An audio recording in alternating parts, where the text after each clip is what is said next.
This is brought to you by the Electronic Church of God, Arizona. Thank you.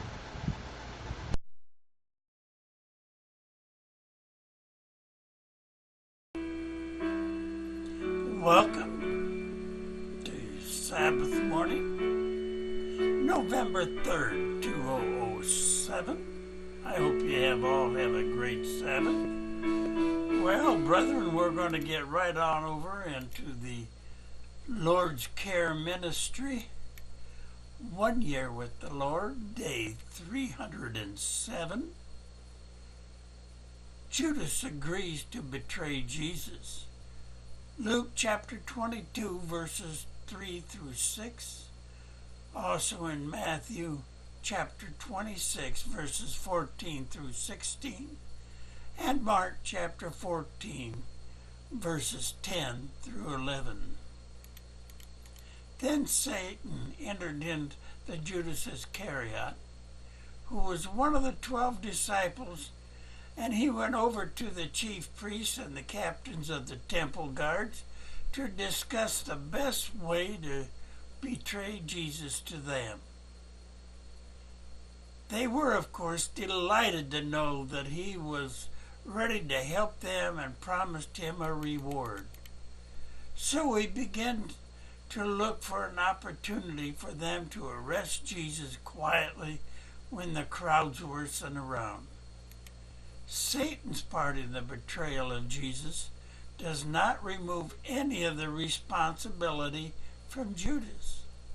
Disillusioned because Jesus had been talking about dying rather than setting up his Father's kingdom, Judas may have been trying to force Jesus' hand to make him use his power to prove he was the Messiah. Weak spots. Why would Judas want to betray Jesus?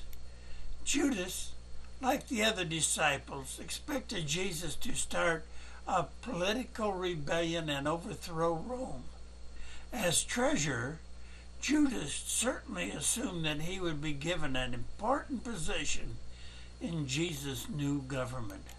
However, Judas soon realized that Jesus' kingdom was not physical or political, but spiritual. Judas' greedy desire for money and status could not be realized if he followed Jesus. So he betrayed Jesus in exchange for money and favor from the religious leaders. Judas allowed his desires to put him in position where Satan could manipulate him. Satan is good at finding our weak spots and trying to use them for his purpose. That is why it is so important to yield every part of your life to Christ and his Father's Word. Recognize your weak spots and yield them to God and his Son's power. Fear God. Keep his commandments. A Philippian pilgrim. A workman for God. A friend of Christ. And brethren, if you are one of those who would deny the Christ, deny the Father, I urge you, get down on your knees and repent. Ask the Father for forgiveness in Jesus Christ's name. Well, brethren, we'll close this Sabbath with this. And God willing, we'll see you tomorrow. Bye for now. Produced for you by Forrest Grote. Thank you.